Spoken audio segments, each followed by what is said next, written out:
أين الذين لا يصلون؟ وش علاقتهم بالله؟ تدرون أن اللي ما يصلي قطع بينه وبين الله صلة؟ في حبل بينك وبين ربك. الذي لا يصلي يا شباب يا بنات، ترك الصلاة أمر خطير. أنا أحاول ترى في الدرس من يوم بدأت أني أبشر ولا أنفر، ولا ودي بأي عبارة تنفر أبنائي وبناتي ومن يشاهدوني وأنتم أيها الفضلاء. لكن أقول موضوع الصلاة موضوع خطير، خط أحمر. يعني الذي لا يصلي باختصار، الصلاة عمود الإسلام. اللي ما يصلي هيبدأ من العمود. أنت لو دخلت بيت واحد وكسرت القزازة بيقول يا أخي عيب، بس يمكن يمشيها لك.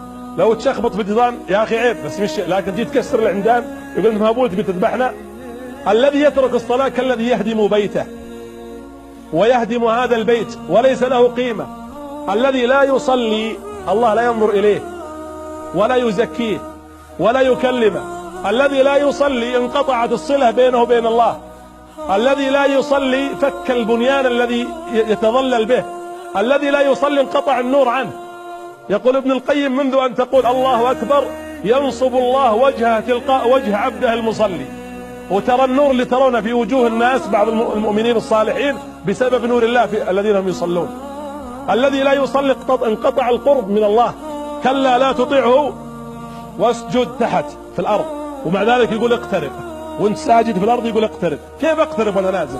لأن سجودك بين يدي